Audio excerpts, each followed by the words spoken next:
Bab 472. Ada ibunya Bagus. Bagus menekan setir lebih kuat ketika suara ibunya meninggi di telepon. Apa maksudmu nanti? Bentak ibunya. Ibu sakit, Gus. Kamu malah lebih mentingin orang lain. Vika menoleh cepat. Mas. Bagus mengangkat telapak tangan, meminta Vika tenang. Bu, katanya pelan tapi tegas. Aku ini anakmu. Tapi Vika istriku. Cinta juga anakku. Bu Muna juga orang tua kami. Aku nggak ninggalin ibu. Aku cuma nganter dulu. Halah, dengus ibunya. Alasan. Dari dulu kamu berubah sejak nikah sama perempuan itu. Kamu dikasih apa sih sama perempuan itu? Jangan-jangan diplet kamu, Gus. Bagus melirik Vika. Istrinya itu hanya dia memainkan ujung jilbabnya. Bagus tak ingin keluarganya dengar hal-hal buruk dari mulut ibunya. Jadi dia akhiri saja pembicaraan ini. Bu, udah ya. Lagi di jalan. Nanti ku telepon lagi. Telepon ditutup sepihak. Ibu ngomong apa? Mas? Tanya Vika lirih. Gak ada yang penting. Jawab Bagus, tetap fokus menyetir. Kayaknya, para simbah pada janjian sakit. Sambungnya setengah bercanda. El tertawa kecil.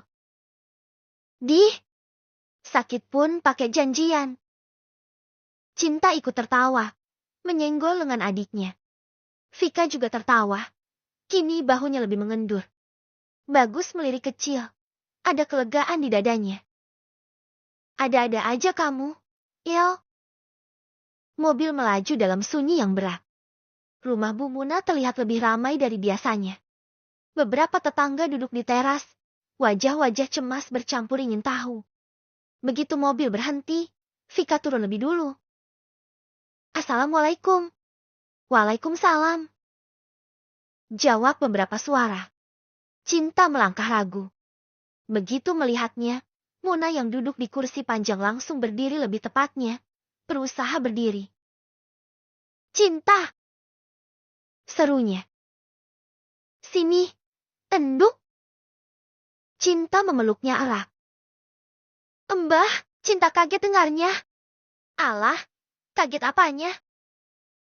Muna mendengus. Cuma masuk angin sama darah tinggi dikit. Orang-orang lebay. Vika tersenyum lega. Alhamdulillah. Kalian tuh ngapain sih? Sampai kesini segala. Kakung kalian tuh pasti cuma kangen. Pakai akal-akalan bilang Simbah sakit. Gerutu Muna.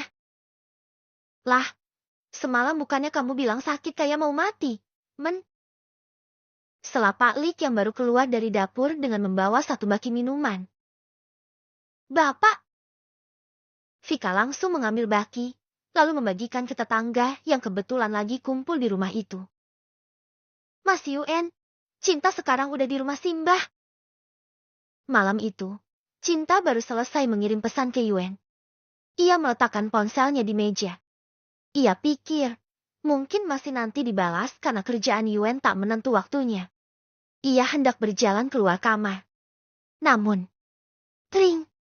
Tiba-tiba, ponselnya berbunyi. Cinta tertegun, lalu meraih gawainya. Loh, langsung dibalas. Gumamnya agak heran. Ia lantas membuka pesan itu. Simbah bagaimana? Simbah masuk angin saja. Tadi masih semangat banget cerita ngalor ngidul. Balasan Cinta kirim, lalu ia mengetik lagi. Mas Yuen, lagi ngintai. Balasan cepat Cinta terima. Bagaimana cuaca di sana? Cerah? Coba lihat ada bulan enggak? Kalau ada berarti benar cerah. Ih, Mas kan lagi ngintai, masih bisa kirim pesan begini. Coba lihat. Cinta tersenyum, lalu menoleh ke arah jendela kamar. Aneh, dia menurut juga. berjalan dekat jendela dan menyibak gordennya. Kepala mendongak, melihat ke arah langit yang gelap. Namun, bulan tersenyum di atas sana. Beberapa bintang pun terlihat berkedip. Cerah kok, ada bulan. Tak. Sebuah benda kecil menghantam kaca jendela. Cinta menoleh. Apa itu tadi? Cinta refleks membuka jendela. Tiba-tiba saja, muncul seseorang dan langsung naik ke jendela. Cinta refleks mundur. Kia! Wanita itu memeki kecil. Tapi, langsung menutup mulutnya. Yuen sudah ada di dalam kamar dan dengan cepat menutup jendela. Mas, katanya lagi ngintai. Yuen tersenyum hingga giginya terlihat. Iya, ngintai kamu. Tanpa banyak kata, lelaki itu menyergap Cinta dalam kehangatan yang lembut. Malam terasa panjang. Yuen membuat Cinta ngos-ngosan. Tapi, Cinta juga tak pasrah begitu saja. Ia pun balas dengan Yuen keluar berkali-kali. Subuh itu, Cinta sudah terlelap. Yuen mengecup keningnya dengan lembut. Mas kerja dulu, ya. Udah tercharge penuh. Cinta menggeliat pelan. Lalu ia keluar lagi, lewat jendela. Nah itu dia. Ibunya Bagus berdiri dengan tangan di pinggang. Wajah merah, napas tersengal. Entah bagaimana. Ia sudah sampai di rumah Muna pagi-pagi sekali. Entah diantar siapa. Bu! Bagus melangkah cepat. Kenapa ibu kesini? Kenapa? Ibunya tertawa pendek, pahit. Ibu yang ditanya kenapa? Harusnya ibu yang tanya. Kenapa rumah ini selalu jadi tujuanmu? Muna menegakkan bahu. Loh, ini rumah saya. Kamu nyelonong, marah-marah. Mau apa? Ibunya mendengus. Saya mau jemput anak saya yang kalian sandra. Heh, siapa juga yang nyandra? Orang dia datang ke sini sendiri. Balas Muna. Vika maju setengah langkah. Bu, masuk dulu. Gak enak kalau nanti ada tetangga lewat. Diam! Bentak ibunya. Kamu perempuan gak benar. Dari dulu bikin anak saya lupa diri. Kamu udah rebut anak saya. Bu, gak ada rebut-rebutan. Ibu mau masuk atau pulang? Kamu usir ibu. Ibunya meninggi. Cinta tersentak. Nek, jangan begitu. Masuk dulu, nanti dilihat tetangga. Nah, kamu lagi. Telunjuk itu mengarah tajam ke Cinta. Anak haram. Sudahlah anak haram. Masih ngebut lelaki orang. Cuma bawa sial aja kamu. Bagus langsung berdiri di depan Cinta. Bu! El refleks maju juga. Nek, jangan gitulah. Muna tertawa dingin. Hei, kamu ngomong apa barusan? Ia melangkah mendekat. Matanya tajam. Ulangi. Ulangi. Ibunya mencibir. Anak itu. Muna langsung maju dan meremas bibir besannya. Ibunya Bagus kaget menepis balas memukul tangan. Semua terkejut dengan reaksi Muna. Dasar nggak beradab. Sinis ibu Bagus. Dikira aku takut. Kuladenin. Bagus sigap menahan ibunya. Vika dan Cinta menahan Muna. Dia malah menikmati keributan ini. Lepas. Vika. Biar ibu kemas itu mulutnya. Teriak Muna keras. Udah, Bu. Belum puas. Muna memberontak. Gus. Lepasin ibu. Kamu lebih belah mereka. Hah? Udah jelas ibu disakitin gini. Anak siapa kamu? Gus. Ayo pulang, Bu. Aku antar. Heh. Kamu bilang Cinta perebut? Sorry ye. Cinta itu lebih laku. Dipilih. Dihargai, bukan ngemis perhatian. Dan ngaku-ngaku kayak keluarga situ. Ibunya Bagus tersenyum mengejek. Oh, jadi bangga ya? Bangga jadi perusak. Perusak itu kalau udah punya status. Lah situ, ngaku-ngaku aja. Hahaha. Muna mencondongkan tubuh. Ponakanmu saja yang kebanyakan gea. Rasa semua lelaki suka dia. Apa kamu bilang? Heh. Bagus menutup mata sebentar. Bu, cukup. Aku mohon. Tidak. Ibunya menunjuk Vika lagi. Perempuan ini racun. Sejak dia masuk, keluarga berantakan. Vika mengangkat wajahnya. Suaranya bergetar, tapi jelas. Bu, kalau ibu benci saya, silakan. Tapi jangan seret anak-anak juga. Anak? Ibunya tertawa nyaring. Anak apa? Anak haram itu? Stop! Bagus membentakku untuk pertama kalinya. Suaranya menggema. Kalau ibu mau aku tetap hormat, berhenti sekarang. Hening. Ibunya menatap Bagus, seolah baru menyadari jarak yang tercipta. Kamu membelah mereka. Bagus menarik napas panjang. Aku membelah kebenaran. Air mata jatuh dari mata ibunya, tapi suaranya tetap tajam. Baik. Kalau begitu, jangan sebut saya ibu. Ia berbalik pergi. Bu! Vika melangkah. Tapi Bagus menahan lengannya. Mas, gak boleh begini. Beliau tetap ibunya, Mas. Wanita yang melahirkan, Mas. Biarkan. Kata Bagus pelan. Mes. Hati Vika juga sakit saat anak lelaki melawan untuk wanita lain. Ia seperti bisa merasakan sakitnya setelah jadi ibu. Ia tak ingin nantinya El juga begitu. Biar Mas saja yang susul. Kalau kamu, Mas gak mau terluka lagi. Vika berdiri terpaku. Air matanya menetes. Cinta terisak. Maaf, gara-gara cinta. Muna mengusap kepala Cinta. Tidak ada yang salah denganmu. Enduh, yang salah itu hati yang iri. Vika menghela napas panjang, lalu menatap Bagus. Mas, pulanglah. Kejar ibu. Bagus mengangguk. Lalu pergi tanpa kata. Bab 473. Ada Ratih dan Zara. Langit sore menggantung kelabu ketika Zara menutup pintu klinik dengan langkah ringan. Terlalu ringan untuk seseorang yang baru saja mengambil keputusan besar.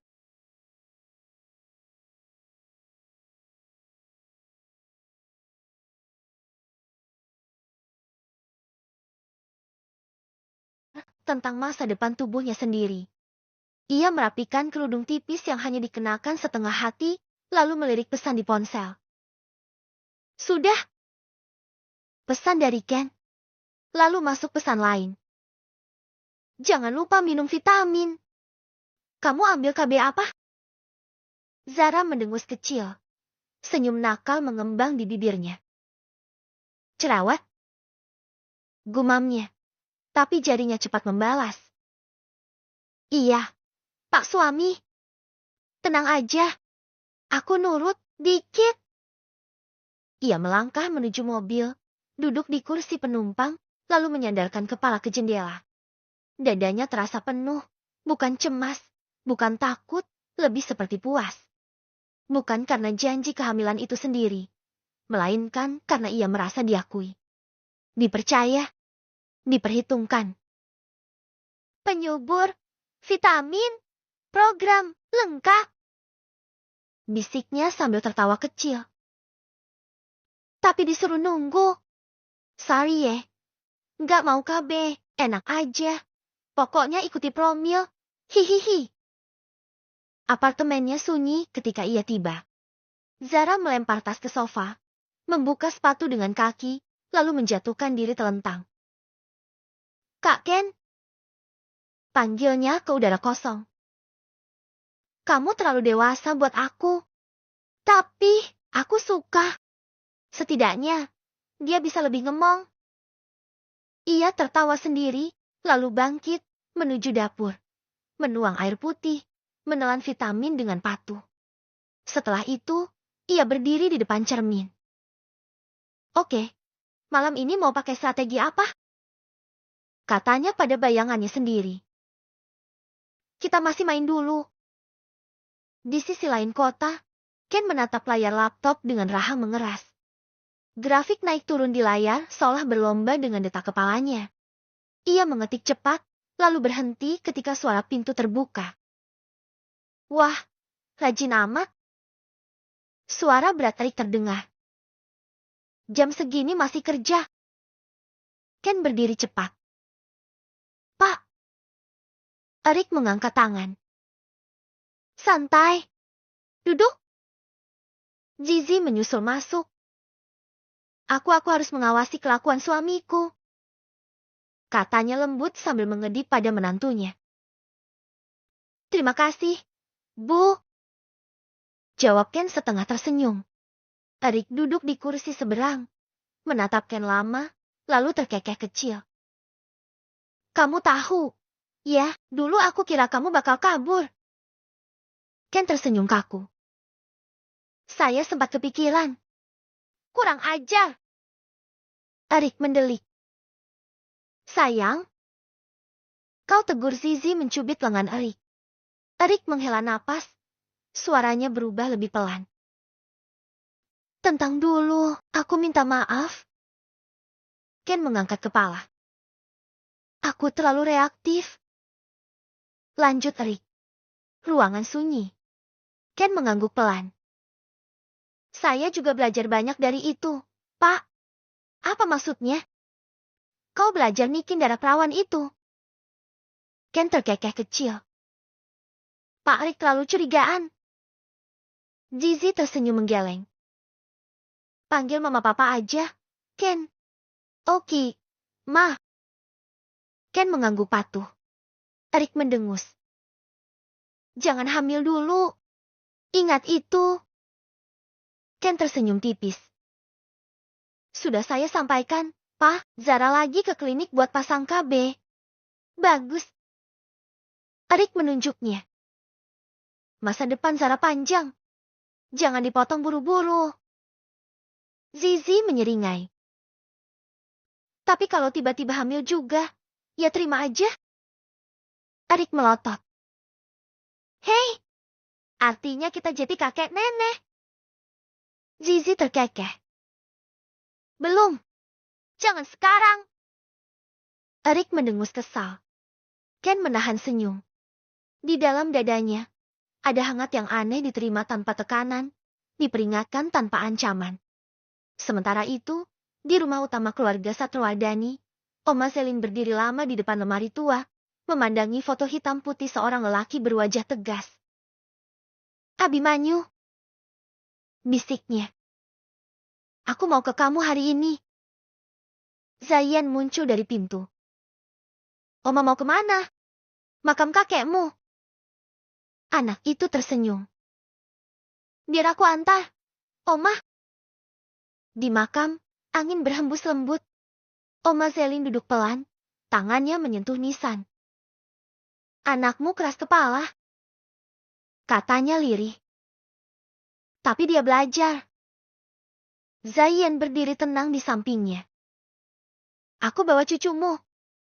Kamu kangen enggak? Katanya lagi. Setelah puas mengobrol dengan suaminya, Oma Zelin berkata, kita ke rumah Oma Rati ya. Zayan mengangguk. Rati menyambut mereka dengan wajah pucat tapi senyum hangat. Loh, Besan? Aku datang main. Kenapa wajahmu? Sakit? Masuk angin? Rati tertawa kecil. Tua-tua begini gampang tumbang. Oma Zelin duduk, menepuk tangan Rati. Kita semua menua. Mereka mengobrol ringan tentang anak, cucu, hidup yang terus berjalan meski badan mulai rapuh. Langit sudah menggelap ketika Oma Zelin pulang diantar Zayan.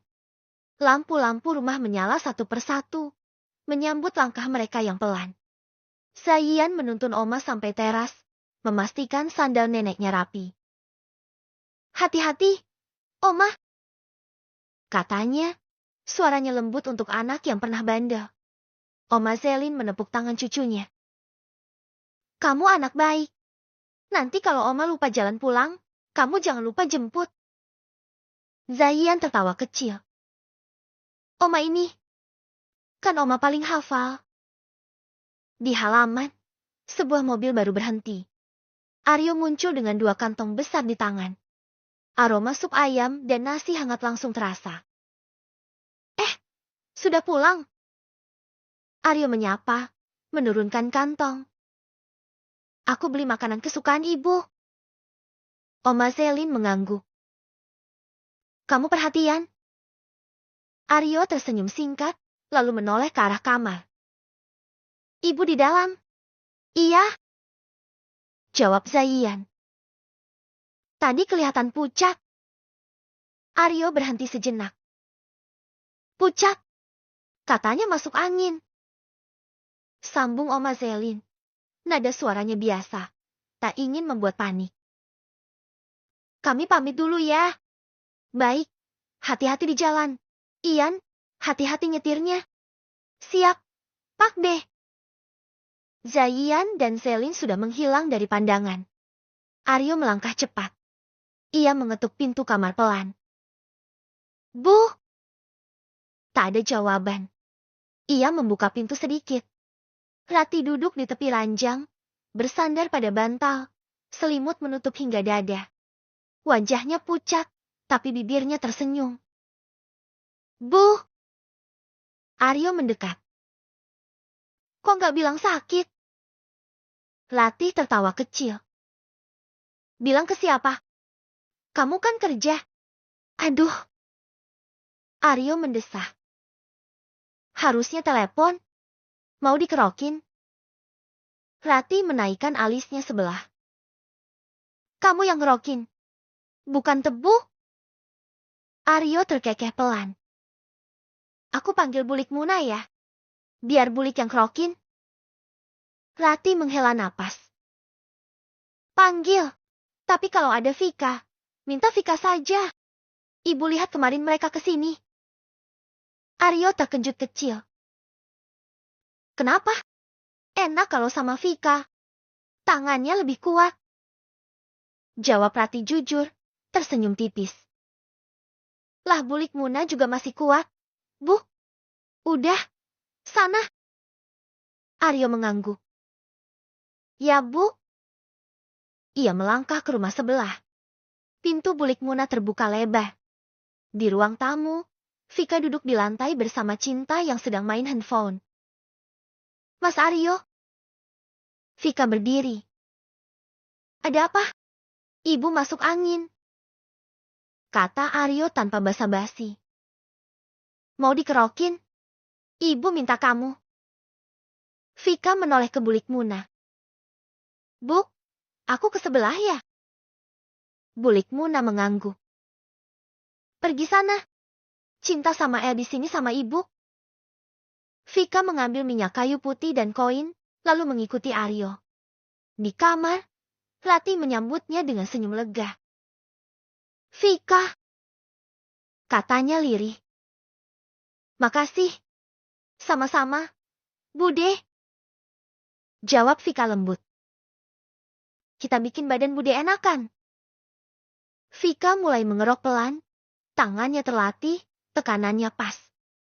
Ratih meringis kecil, lalu tertawa pelan. "Masuk angin saya bandel," gumamnya. Vika tersenyum. "Bude capek. Jangan dipaksa." Ratih menghela napas panjang. "Capek itu kalau nggak ada yang nanya. Sekarang ada." Vika tersenyum, lalu mengajak Ratih mengobrol ringan tentang El yang makin sering main keluar. Tentang masakan Bulik Muna yang selalu kebanyakan cabai. Tentang cuaca yang susah ditebak. Ratih tertawa kecil, suaranya pelan tapi jujur. Setelah selesai, Vika merapikan selimut. Bude istirahat ya? Habis ini makan. Rati mengangguk. Iya. Vika pamit. Saya pulang dulu, Bu. Terima kasih. Rati mengulang. Matanya berkaca-kaca. Malam turun perlahan. Rumah terasa tenang. Terlalu tenang. Aryo menata makanan di meja. Menunggu. Waktu berjalan, tapi kamar tetap sunyi. Bu! Aryo memanggil dari depan pintu. Makan dulu. Tak ada jawaban. Aryo mengetuk. Bu! Sunyi. Dadanya terasa mengeras. Ia membuka pintu. Rati terbaring rapi, selimut menutup hingga bahu. Wajahnya tenang, seolah tertidur pulas. Aryo mendekat, menyentuh bahu ibunya pelan. Bu! Tak ada napas. Tak ada gerak. Waktu seperti berhenti. Aryo mundur satu langkah. Dunia terasa kosong.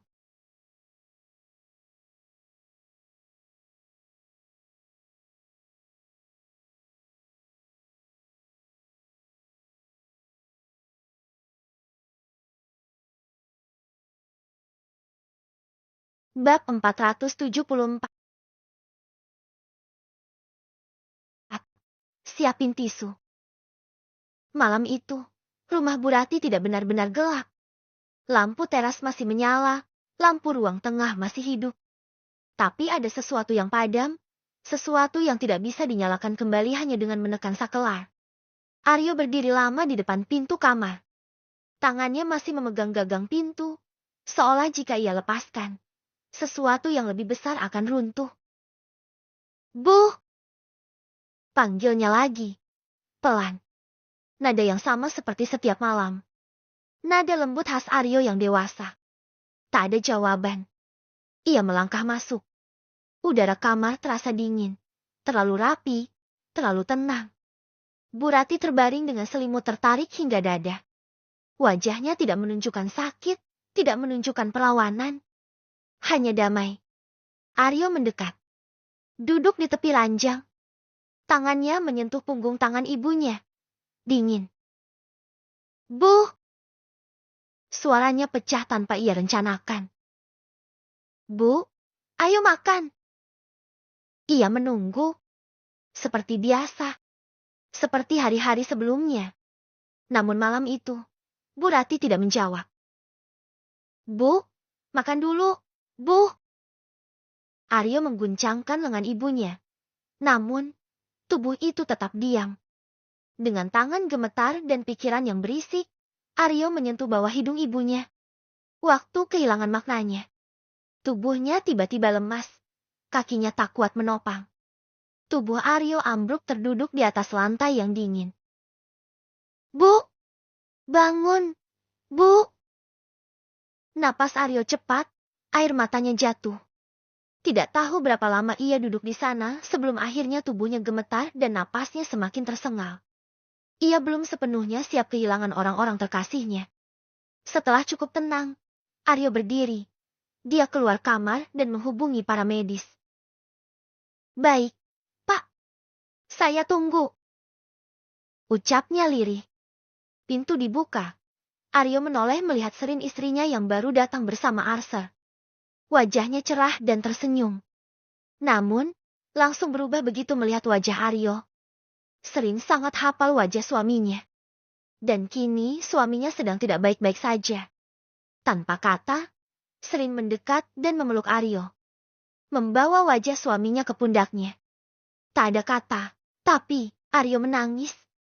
Ini pertama kalinya Serin melihat suaminya menangis. Dulu, saat Pak Agung meninggal Aryo bahkan tak menitikan air mata. Tapi kini, mungkin karena satu-satunya orang tua yang bertahan memilih tumbang. Arser yang merasakan atmosfer kesedihan memilih diam walau tak tahu apa yang sedang terjadi. Ketika Bulik Muna dan Vika datang, rumah itu langsung berubah. Loh, ada apa ini? Arser menggeleng, karena memang tak tahu. Yo, Bu dosen. Kok malah peluk-pelukan di depan anak? Malu. Pindah kamar sana. Seru Bulik Muna menegur. Bu, Vika mau lihat Bude dulu. Bisik Vika yang lebih peka. Bulik Muna mengangguk seperti tersadar yang mungkin terjadi. Ia menyusul di belakang Vika yang masuk kamar. Walaupun dia masih sulit percaya. Tangis pecah, nama Bu Rati dipanggil berkali-kali terlambat. Rati. Suara Bulik Muna bergetar. Kok cepat amat ninggalinnya? Tih, nanti mau bertengkar sama siapa aku ini? Vika berdiri kaku di dekat pintu. Matanya merah. Tadi Bude bilang badannya enakan abis aku kerokin. Tak ada yang bisa menjawab kalimat itu. Kabar duka menyebar seperti malam yang merambat pelan. Tapi tak terhindarkan. Di rumah Zizi, ponsel bergetar saat ia sedang menyeduh teh. Nama Mas Aryo muncul. Ia mengangkatnya sambil tersenyum kecil, belum tahu bahwa hidupnya akan bergeser satu langkah ke belakang. Ada apa, Mas? Tumben? Zi. Suara itu terdengar asing. Terlalu berat. Ibu, sudah nggak ada. Cangkir di tangan Zizi terlepas. Air panas membasahi lantai, tapi ia tidak merasakannya. Epi apa, Mas? Mas bercanda kan? Nggak lucu tahu. Bisiknya. Ibu meninggal. Sih, baru aja. Suara Aryo terdengar semakin lirih. Zizi menutup mulutnya. Air mata jatuh tanpa suara. Erik yang baru masuk rumah langsung menghampiri. Yang. Zizi menatap suaminya dengan mata kosong. Ibu, Mas, ibu, udah pergi. Erik terdiam lama sebelum akhirnya mengangguk pelan. Innalillahi. Tubuh Zizi langsung lemas. Erik memeluknya. Kita ke sana sekarang. Ryan berdiri di ambang ruang keluarga. Jayian menghentikan langkahnya. Jara yang baru keluar kamar langsung menutup wajahnya. Oma. Suara Zara nyaris tak terdengar. Pah, aku sama Oma Zelin baru dari sana. Loh. Erik mengangkat tangannya agar Zayan diam dulu. Kita ke sana. Pak Demo gak mungkin hal kayak gini dijadiin bercandaan. Lei, siapin mobil. Ryan mengangguk, walau dia juga tak percaya dan terpukul. Tapi, Ryan lebih bisa mengontrol perasaannya. Zara, kamu di rumah aja. Jagain Oma. Ya. Oma udah tidur kan? Zara mengangguk, walau dada terus bergemuruh. Yang. Anita baru selesai masak, masih pakai celemek. Iya, Yang. Bentar. Masih panas ini semurnya. Erwin muncul dengan napas terengah dan wajah pucat. Tegang. Apaan sih? Kayak lihat hantu aja. Kekeh Anita. Yang, Mas Aryo barusan telepon. Kita ke rumah Simbah sekarang. Iya, bentar dong. Sabar. Baru juga matang. Tunggu aku pindahin dulu. Tenang aja semua dapat bagian. Karena aku bikin banyak. Katanya riang. Erwin makin tak tega. Anita sesemangat ini. Ia memandang istrinya yang bersenandung riang memasukkan semur ke wadah tahan panas. Matanya panas dan mengembun. Erwin meneguk ludah, menarik napas panjang, dan membasahi bibir. Yang. Him. Dadanya sesak sekali, hanya satu kalimat. Tapi, kenapa terus tertahan di ujung lidah? Ibu udah meninggal. Mata Erwin basah. Basah. Sampai mengaburkan pandangannya. Anita membeku. Derap. Derap. Derap. Kaki Anita menghentak tanah, satu tangannya memeluk tas bekal, dan satu lagi mengusap pipi. Erwin berlari di belakangnya. Di jalan perumahan, sudah penuh orang lalu lalang. Di halaman juga terparkir sebuah ambulans. Anita makin tak percaya. Tak ingin percaya. Ia sempat berhenti sebentar, dadanya penuh, napasnya berat. Mbak, di ujung teras, Zizi sudah bercucuran air mata. Adik tirinya itu berlari mendekat dan langsung memeluk. Dia menangis sampai tersengal. Tak ada kata, mereka hanya saling memeluk dan menangis. Mbak mau lihat ibu. Mbak udah bawa semur, katanya terisak-isak. Zizi mengangguk, tenggorokannya terasa sakit sekali. Zizi udah bangunin ibu. Tapi, ibu bandel banget, gak bangun-bangun. Ayo masuk. Erwin merangkul istri dan adiknya. Kedua wanita kesayangannya perlu dikuatkan. Dia tak boleh lemah. Malam itu, seperti lautan air mata. Zizi dan Anita menangis walau sampai tak meraung. Anita bahkan masih memeluk tas bekalnya, berisi semur. Semur yang akan dia makan bersama Bu Ratih. Mas! Aryo menoleh. Dia baru selesai membaca doa dan Quran di samping jenazah ibu sambungnya.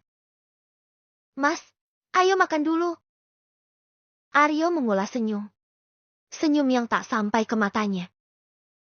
Mas nggak lapar, deh? Serin mengusap lengan suaminya. Ia sangat tahu duka di hati lelaki hebatnya ini. Tapi, dia juga tahu. Aryo bahkan tak menelan seteguk air pun. Kalau gitu, temani adek ambil minum ya. Adek juga lapar. Aryo menatap istrinya. Serin sangat jarang menyebut diri adek. Ia beranjak setelah menutup kitab di tangannya. Ayo, katanya setelah menyimpan benda itu di meja. Serin berjalan ke kamar, tidak ke dapur. Walau begitu, Aryo ikuti saja. Di dalam, sudah ada 2 piring nasi semur dan mineral. Dek, Mas, temani aku makan. Aku takut tumbang kalau hanya makan sendiri. Aku tahu Mas belum makan dari siang karena sibuk kerja. Sekarang, udah ya. M3 pagi. Mas harus makan. Aryo duduk. Dadanya sesak sekali kali ini. Ia menyuap sedikit, lalu mengunyah. Nasinya enggak bisa ditelan, Dek. Bab keempat.